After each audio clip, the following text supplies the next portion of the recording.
Chennai fans Stephen ஃப்ளெமிங்கோட கான்ட்ராக்டை Chennai 1 இயருக்கு extension பண்ணியிருக்காங்க. 2027 Stephen Fleming தாங்க கோச்சு. எனக்கு இது ஒரு ஹாப்பி நியூஸாகவே தெரிலங்க. நம்ம எல்லாரும் எதிர்பார்த்தோம் மேபி ஒரு புது கோச் வருவார் அப்படின்னு. ஒரு விஷயம் என்னென்னா, ஸ்டீஃபன் ஃப்ளெமிங் ஓகே எல்லாரும் சொல்கிற விஷயம்னா ஸ்டீஃபன் ஃப்ளெமிங் தக்ஸஸ்ஃபுல் ஹெட் கோச்சின்னு ஐபிஎல்னு சொல்கிறாங்க. ஓகே 5 டைட்டில் வச்சுருக்காரு. பட் அந்த 5 டைட்டில் வச்சதுக்கு இவரோட ஃபேக்டர் ரொம்ப முக்கியமான ஒரு விஷயமா இல்லை தோனினால் ஜெயிச்சுமா அப்படிங்கிறது எனக்கு ஒரு பெரிய கொஸ்டின் மார்க்குங்க. ஏன்னா ஃப்ளெமிங் நல்ல கோச்சா இல்லையான்னு எனக்கு தெரியல. அதுவே ஒரு பெரிய கொஸ்டின் மார்க்காக தான் இருக்குங்க. பிகாஸ் தோனி போனதுக்கப்புறம் 3 சீசன் பாருங்களேன். முக்கியமாக 2025, 26 10ஆவதோட 8ஆவதோடங்க எப்படிங்க அக்செப்ட் பண்ணிக்கிறது? 2025 மெகா ஆக்ஷனு அந்த அளவுக்கு ஒரு மொக்கையாக ஒரு மெகா ஆக்ஷன் ஒரு டீம் எடுக்க முடியுமா அப்படின்னே தெரியல. விஜய் சங்கர், ராகுல் திரிபதி, தீபக் ஹூடா ஏங்க என்ன சொல்கிறேனே தெரியலங்க. இந்த அளவுக்கு ஏதாவது ஒரு டீம் மெகா ஆக்ஷனை சொதப்ப முடியுமா? ஃப்ளெமிங் அதை கூட யோசிக்கலையா அப்படிங்கிற மாதிரி எனக்கு தெரியுது. எனக்கு உண்மையாலுமே ஃப்ளெமிங்கோட கான்ட்ராக்டை ரெனியூ பண்ணது பெருசாக இஷ்டமே இல்லைங்க. இந்த வருஷம் ஐபிஎல் எடுத்து பாருங்களேன். ஐபிஎல்ல அகில் ஹுசைன் நல்லா ஆடின ஒரு பிளேயரை தேவையே நம்ம பிச்சை பேஸ் பண்ணி, அதாவது எப்படின்னா கொஞ்சம் ஃபாஸ்ட் பவுலிங் பிச்சாக இருந்தால் அகில் ஹுசைன் ஆடுறது இல்லை. என்னங்க அது? தோனி எப்படியும் கப்படிச்சார். டீமே மாற்ற மாட்டார். இன்ஜுரினா மட்டும்தான் மாற்றுவார். அப்படி இல்லைன்னா மேக்ஸிமம் சீசன் ஃபுல்லாகவே பார்த்தீங்கன்னா 12 பிளேயர்ஸ் ஆடிருப்பாங்க, அவ்வளோதான். ஆனால் இப்போலாம் என்ன பண்ணுறானுங்கன்னா, நம்ம அகமதாபாத் போனால் ஒரு டீம் ஆடுறானுங்க, பெங்களூர் போனால் ஒரு டீம் ஆடுறானுங்க, கொல்கத்தா போனால் ஒரு பிளேயர் இறக்கி டாக்டிக்கல் சேஞ்ச் என்னமோ பண்ணுறானுங்க. ஒரு மாதிரி தாங்க இருக்குது. உண்மையாகவே எனக்கு என்னென்னா ஃப்ளெமிங் திரும்பவும் நமக்கு கோச்சாக நெக்ஸ்ட் இயர் இருக்க போகிறாருன்னு யோசிக்கிறப்போ ஒரு மாதிரி தான் இருக்குது. ரொம்ப நெகட்டிவாக போக வேண்டாம். பட் ஸ்டில் எனக்கு அவ்வளோ பாசிட்டிவோட தெரிலங்க. கண்டிப்பாக மெகா ஆக்ஷனில் சொதப்பினதே ஒரு பெரிய ஒரு அலார்மிங் சைன் மாதிரி தான் நான் பார்த்தேன். சரி, நீங்கள் லாஸ்ட் இயர் ஓகே நீங்கள் சாக் பண்ணல, பட் இந்த இயர் தெளிவாக தெரிஞ்சிருச்சாங்க. லாஸ்ட் இயர் 10ஆவது இடம், அட்லீஸ்ட் இந்த இயர் நம்ம பிளே ஆஃப் போயிருந்தோம் அப்படின்னா கூட ஓகே நம்ம ரிட்டர்ன் பண்ணலாம். இந்த இயர் 8th பொசிஷனுங்க. என்னங்க அது 8th பொசிஷன் எப்படிங்க அக்செப்ட் பண்ணிக்கிறது? ஓகே இந்த இயர் இன்ஜுரி அப்படின்னு சொன்னால் கூட சில டெசிஷன்ஸ் இவங்க பண்ணதெல்லாம் என்னென்னு எனக்கு தெரியல. பிரசாந்த் வீரை ரவீந்திர ஜடேஜாவோட ரிப்ளேஸ்மெண்ட்னு சொன்னாங்க. பிரசாந்த் வீரோட பவுலிங் பார்த்தீங்களா? பார்ட் டைம் பவுலர்ஸ் கூட நல்லா போடுவாங்க பிரசாந்த் வீரோட. கண்டிப்பாக பிரசாந்த் வீர் ஓகே பேட்டிங்கில் ஒரு இது இருக்குங்க. அவர்கிட்ட பேட்டிங் எபிலிட்டி இருக்குது. ஒரு நல்ல ஒரு ஃபினிஷராகவோ ஒரு நல்ல பேட்ஸ்மேனாக வரக்கூடிய திறமை இருக்குது. பட் அவரோட பவுலிங் உண்மையாலுமே பயங்கரமாக இம்ப்ரூவ் பண்ணுங்க. எனக்கு தெரிஞ்ச அவர் பவுலிங்லாம் ஐபிஎல் 4 ஓவர் போட்டார்னா ஈஸியாக 60 ரன் கொடுத்துருவாருங்க. அந்த மாதிரி தான் இருக்குது அவர் பவுலிங்லாம். ஸோ கண்டிப்பாக இவரை போய் எப்படி ஜடேஜாவோட ரிப்ளேஸ்மெண்ட்னு சொல்லி 14 கோடி போட்டாங்கன்னு எனக்கு தெரியல. கூப்பார் கார்னரில் 2 கோடிக்கு என்னமோ எடுத்தாங்களா எவ்வளோன்னு தெரியல. கூப்பார் கார்னரில் என்ன ஒரு சைனிங்க பஞ்சாப் கிங்ஸ்க்கு என்னமோ ஆடி கொடுத்தாரு. அந்த மாதிரி பிளேயர்ஸாக நம்ம போவே இல்லையே. எனக்கு அதுதாங்க புரியல. பிகாஸ் எனக்கு இப்போது நீங்கள் ஒன்றுமே கிடையாது.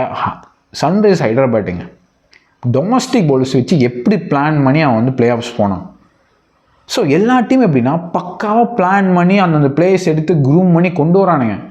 நம்மளுக்கு என்ன சொல்கிறேனே தெரியல. ஃப்ளெமிங் எனக்கு என்ன தெரியுங்களா, இப்போது நெக்ஸ்ட் இயர் இவங்க பிளான் பண்ணி ஓகே நெக்ஸ்ட் இயர் எக்ஸ்டென்ஷன் பண்ணியிருக்காங்க. ஒரு ஹோப் வச்சுருக்காங்க. சென்னை டூயிங் சென்னை திங்ஸ், அவ்வளோதான். நம்ம ஆளுகளை பற்றி உங்களுக்கு தெரியும். எப்படி ஒரு பிளேயரோ இல்லை ஒரு கோச்சையோ நம்பிட்டாங்கன்னா எவ்வளோ தூரம் பேக் பண்ணுவாங்க, எவ்வளோ தூரம் அவங்க மேலே நம்பிக்கை வைப்பாங்க நமக்கு நல்லாவே தெரியும். எனக்கு என்ன தெரியுங்களா, இப்போ 2027 நம்ம சொதப்பி பிளே ஆஃப் போகலன்னா அதுக்கப்புறம் சாக் பண்ணுவாங்கன்னு வச்சுக்கோங்க. ஆனால் இப்போ எனக்கு என்ன தெரியுங்களா, ஒரு புது கோச் வர மாதிரி இருந்தால் மெகா ஆக்ஷனுக்கு முன்னாடி ஒரு 1 இயர் கோச் பண்ணால் நல்லாயிருக்குங்க. நீங்கள் ஆண்டி ஃப்ளவர் பாருங்கள், ஆர்சிபிக்கு 2024 வந்தார். 2025 மெகா ஆக்ஷனு 1 இயருக்கு முன்னாடி கோச் பண்ணி அந்த 2024 ஆர்சிபி பற்றி நல்லாவே தெரிஞ்சுக்கிட்டாரு. ஸோ ஒரு புது கோச் வரப்போ மெகா ஆக்ஷனுக்கு முன்னாடி ஒரு வருஷம் கொடுத்தோம்னா அந்த டீமை ஃபுல்லாக கோச் பண்ணி எந்தெந்த பிளேயர்ஸ் வேணும் எந்தெந்த பிளேயர்ஸ் வேண்டாம்னு சொல்லிட்டு ஒரு பக்காவாக போய் மெகா ஆக்ஷனில் போய் ஒரு நல்ல டீம் எடுக்கலாம்.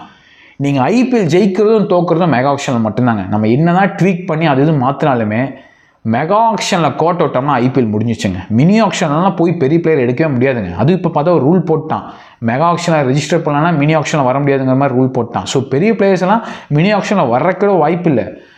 ஸோ மினி ஆக்ஷன் நம்ம போய் எடுக்க மினி ஆக்ஷனில் யார் கிடைப்பாங்கன்னா நல்ல யங்ஸ்டர்ஸ் தான் கிடைப்பாங்க.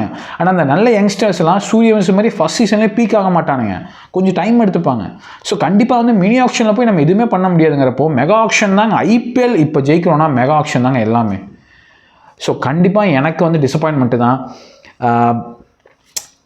ஆர்சிபி பக்காவாக ஒரு விஷயம் பண்ணார். 2024 ஆண்டி ஃப்ளவர் கொடுத்து 2025 ஒரு சரியான டீம் எடுத்தாங்க. பட் நம்ம வந்து திரும்பியும் ஃப்ளெமிங் தான் நம்பிட்டு இருக்கோம். சரி ஓகேங்க, ஃப்ளெமிங் எனக்கு என்னென்னா, நம்ம வந்து 5 கப் அடிச்சிருக்கோம். இதுக்கு தோனி காரணமாக ஃப்ளெமிங் காரணமானு யோசிச்சோம்னா கண்டிப்பாக தோனி தான் காரணம் நமக்கு ஈஸியாகவே தெரியுது. ஏன்னா ஃப்ளெமிங் பார்த்தீங்கன்னா அமெரிக்கா போய் எம்எல்சிலையும் இது வரைக்கும் ஒரு ட்ராஃபி அடிக்கல, ஃபைனல் கூட போகலன்னு நினைக்கிறேன். எம்எல்சியில் ஃபைனல் போனாங்களா, ஃபைனல் கூட போகலன்னு நினைக்கிறேன். அதே மாதிரி நீங்கள் வந்து சவுத் ஆஃப்ரிக்கா T20 அங்கேயும் போய் ஒரு கப்புமே அடிக்கல. ஸோ தெளிவாக தெரியுதுங்க. அதாவது இவங்க ஸ்ட்ராட்டஜி இதெல்லாம் வந்து என்னென்னா தோனி பண்ண ஒரு மேஜிக் ட்ரிக்ஸ் தான் தெரியுது. தோனி இல்லாமல் இவங்களால் எதுவும் பண்ண முடியும் மாதிரி தெரியலங்க. சென்னைங்கிற ஒரு ஃப்ரான்ச்சைஸே தோனி நம்பி தான் இவ்வளோ நாள் இருந்திருக்கு. திடீர்னு தோனி வந்து ஸ்டெப் டவுன் பண்ணனையும் இவங்களுக்கு வந்து என்ன பண்ணுறேனே தெரியல. எனக்கு என்ன தெரியுங்களா, ஃப்ளெமிங் நல்ல கோச்சாகவே இருக்கட்டுங்க. 2 வருஷமாக சுத்தமாக ஒர்க் ஆகலை. 18 வயசு ஆச்சுங்க, 19 வயசு ஆச்சுங்க. ரொம்ப நாள் ஆச்சு. கண்டிப்பாக ஒரு சேஞ்ச் வேணுங்க. நம்ம வே ஆஃப் பிளேயிங் எல்லாமே ஒரு சேஞ்ச் வேணுங்க. எனக்கு இப்போது இதனால என்ன ஆகும் தெரியுமா, நெக்ஸ்ட் இயர் ருத்ராஜ் தான் கேப்டனாக இருக்க போகிறாரு. ருத்ராஜ் ஒரு டீசெண்டான கேப்டனுங்க. பட் ருத்ராஜ் வந்து போய் டைட்டில் அடிச்சு கொடுப்பாரா அப்படின்னா அது எனக்கு தெரியல. கண்டிப்பாக வந்து என்னன்னு தெரிலங்க. ஒரே ஒரு ஹோப் என்னதுங்களா, இந்த மினி ஆக்ஷனில் வந்து ஏதோ ஒரு டீம் எடுத்து இல்லை ட்ரேட் ஹர்திக் பண்ணியது வந்து டீம் எப்படியே மாறினா தான் ஒரு வாய்ப்பு இருக்குது. அண்ட் அதுக்கப்புறம் ஒரு ஒரு அப்டேட் என்னென்னு பார்த்தீங்கன்னா, சென்னை வந்து எந்த பிளேயரையுமே ட்ரேட் பண்ண மாட்டாங்க அப்படிங்கிற மாதிரி தான் வந்து இப்போது கிரிக் பஸ்ஸில் ஒரு ரிப்போர்ட் போட்டிருக்காங்க. ஸோ ஏதாவது ஒரு டீல் ஹர்திக் பாண்டியா வாங்குற மாதிரி இருந்தால் பியூராக வந்து கேஷ் கொடுத்து மட்டும் தான் வாங்குற மாதிரி தான் டீல் போட்டிருக்காங்க. மேபி அது இப்போ அப்படி தான் போட்டிருக்காங்க. மேபி ஃப்யூச்சரில் கூட வந்து அது மாறக்கான வாய்ப்பு இருக்குது. கண்டிப்பாக வந்து சிவம் துபேக்கு வந்து மும்பை ஓகே சொன்னால் கண்டிப்பாக வந்து அவரை ட்ரேட் பண்ணி ஹர்திக் பாண்டியா வாங்குறதுக்கான வாய்ப்பு நிறையா இருக்குது. ரீசெண்டாக பார்த்தீங்கன்னா டேவிட் மில்லர் வந்து நம்ம டீமுக்கு வர மாதிரி கலீல் அகமது வந்து டெல்லி போகிற மாதிரி பேசிகிட்டு இருந்தாங்க. பட் அந்த ரூமர்ஸ் எல்லாம் வந்து உண்மை கிடையாது அப்படின்னு சென்னை சொல்லியிருக்காங்க. ஸோ வெயிட் பண்ணி பார்க்கலாங்க, இந்த ட்ரேட் எப்படி போகுது, மினி ஆக்ஷன் எப்படி போகுது, இல்லை ஏதாவது பிளேயரை நம்ம ட்ரேட் பண்ணி வாங்க முடியுமா அப்படின்னு வெயிட் பண்ணி பார்க்கணும். பட் ஃப்ளெமிங் ஏதாவது ஒரு மேஜிக் பண்ணால் நல்லாயிருக்கும். பட் நீங்கள் நினைக்கிறீங்க ஃப்ளெமிங்கை வந்து ரிட்டைன் பண்ணது ஓகேவா, இல்லை கண்டிப்பாக கோச்சை மாற்றிருக்கணுமா? என்னோட பாயிண்ட் ஆஃப் வியூ கண்டிப்பாக கோச்சை மாற்றிருக்கணும் தான் எனக்கு தோணுது. பட் நீங்கள் நினைக்கிறீங்க அப்படின்னு காமெண்ட்ஸ் சொல்லுங்கள். அந்த மாதிரி வீடியோஸ்க்கு சப்ஸ்கிரைப் பண்ணிக்கோங்க.